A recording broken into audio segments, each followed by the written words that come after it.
नमस्कार, प्रणाम, जय जिनेन्द्र। मैं Devendra Harnesha, chartered accountant and advocate.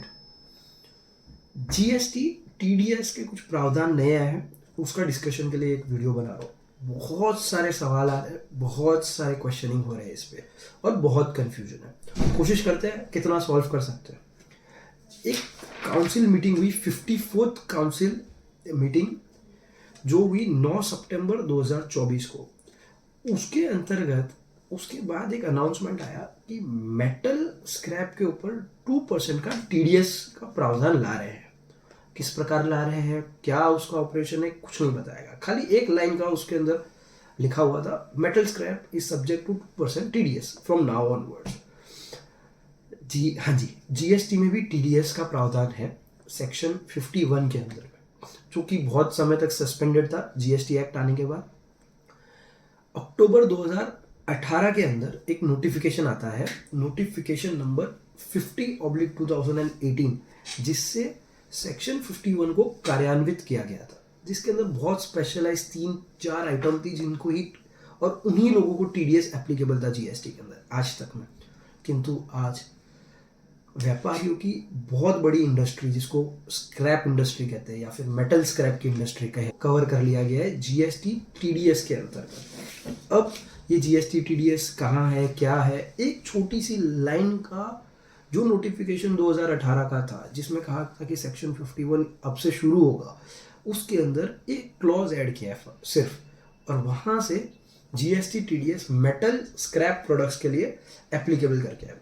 क्या कहा है, कोई भी प्रकार का रजिस्टर्ड पर्सन मेटल स्क्रैप के अंदर फॉल करता है और वो मेटल स्क्रैप चैप्टर 72 से 81 कस्टम टैरिफ एक्ट 1975 के अंदर आते हैं, उन सभी को टीडीएस 2% डिडक्ट करना है पेमेंट करते वक्त।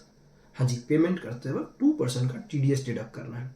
साहब, ये इनकम टैक्स का टीडीएस नहीं है, वापस से कह रहा हूँ, ये जीएसटी का टीडीएस है और अलग तरीके से चलेगा। एक बात सुन लीजिए, कौन से मेटल प्रोडक्ट्स इसमें इंक्लूड होते हैं 72 to 81 के अंदर। Iron and steel, article of iron and steel, copper और उसके आर्टिकल, निकल और उसके आर्टिकल, टिन और उसके आर्टिकल, एल्यूमिनियम और आर्टिकल, लेड, जिंक और अदर बेस मेटल, ये सभी को कवर कर लिया गया है। ऐसा ये सब कवर तो हो गया। रेट क्या है सर? 2%। मतलब अगर with in the state supply कर रहा हूँ तो 1% CGST, 1% SGST, 2%। अगर स्टेट के बाहर कर रहा हूँ, मैं महाराष्ट्र का रजिस्टर्ड आदमी हूँ, भाई साहब दिल्ली बेच रहा हूँ, IGST 2% लग जाएगा। सीधा सीधा उसके अंदर 2% का IGST का TDS लगाना है। सर, प्रोडक्ट्स हमारे मेटल प्रोडक्ट्स 18% पे ही टैक्स हो रहे हैं, 18% नहीं हटा है, परंतु ये एडिशनल आया है। अच्छा, ये 2% किसका?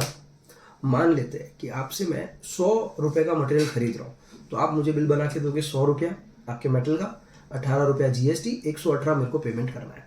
सर, ये 2% उस 100 रुपये पे लगाना है, 118 पे नहीं लगाना है। ठीक है, किस प्रकार से? साहब, जब मैं आपको पेमेंट कर रहा हूँ तो मुझे आपको पे करना है 98 रुपीज़ और 18 रुपीज़, ये दोनों को मिला के 116 रुपया मैं आपको दूंगा। 2 रुपया मैं TDS आपका जमा करा दूंगा GST पे। अच्छा, किस प्रकार कराना है, कैसे कराना है, और ये क्या सबको एप्लीकेबल है? नहीं साहब, बिल का जो आपका ट्रांजैक्शन वैल्यू है वो 2.5 लाख के ऊपर होना चाहिए। मतलब 2,50,000 रुपीज़ का अगर ट्रांजैक्शन वैल्यू है तब तक नहीं होगा। 2,50,000 1 रुपया भी है तो उसके ऊपर TDS आपको पूरे 0 रुपीज़ से TDS कट करना है। अच्छा, इसके अंदर और क्या मेरे लिए बढ़ गया होगा या मेरे पे कंप्लायंस बर्डन बढ़ा होगा, क्योंकि TDS डिडक्ट कर रहा हूँ तो जमा कराना है। किस प्रकार है सर? GST TDS का अलग से रजिस्ट्रेशन लेना होगा। हाँ, GST रजिस्ट्रेशन है, फिर भी एक और रजिस्ट्रेशन लेना है, जिसके अंदर रजिस्ट्रेशन का GST REG फॉर्म 7 करके आपको एक फाइल करना है, जिससे आपको रजिस्ट्रेशन दिया जाएगा TDS कट करने की अथॉरिटी। ओके, अभी मैंने GSTR 7 में रजिस्ट्रेशन ले लिया, REG 7 में, तो हर महीने मुझे क्या फाइल करना है सर? हर महीने GST TDS form number 7 file करना है। कब फाइल करना है, क्या ड्यू डेट है सर? 10 तारीख ड्यू डेट है अगले महीने की। मतलब GSTR 1 जब फाइल कर रहे हो आप अपने सेल्स का समरी, उसके साथ ही आपको GST 7 फाइल करना है, बराबर है। उसके अंदर आपको सामने वाले का जो TDS आपने डिडक्ट करके रखा है वो जमा कराना है। ये एक बात हो गई, हर महीने जमा कराना है। सामने वाले को क्रेडिट किस प्रकार मिलेगा सर? सामने वाले को क्रेडिट, इस बार क्रेडिट जो TDS मिलेगा वो कैश लेजर में मिलेगा। मतलब आज तक हम सामने वाले से जीए परचेस किया, परचेस पार्टी जब भरती है तो मेरे क्रेडिट लेजर में बैलेंस आता है, ये वाला पैसा आपको कैश लेजर के अंदर दिखेगा। क्यों? क्योंकि मेरा TDS डिडक्ट हुआ है। ये एक बढ़िया बात है इसके अंदर। अच्छा, रेट 2% हो गई।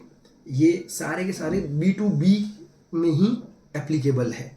छोटा सा अमेंडमेंट, किंतु इसका इम्पैक्ट सबसे बड़ी इंडस्ट्री मेटल स्क्रैप के ऊपर है, ध्यान रखिएगा। अच्छा, ये कब से एप्लीकेबल हुआ? बहुत बड़ा क्वेश्चन ये है कि कब से एप्लीकेबल हुआ। 10 अक्टूबर 2024 से ये एप्लीकेबल हो चुका है। आज 16 अक्टूबर है जब मैं ये वीडियो रिकॉर्ड कर रहा हूँ आपके क्लैरिफिकेशन के लिए। अच्छा, तो रजिस्ट्रेशन शुरू हो गया? नहीं सर, रजिस्ट्रेशन की फंक्शनैलिटी भी आज तक पोर्टल पे नहीं हुई है। ये सारी अभी 1-2 दिन के अंदर सब आना चाहिए, हम एक्सपेक्ट कर रहे हैं।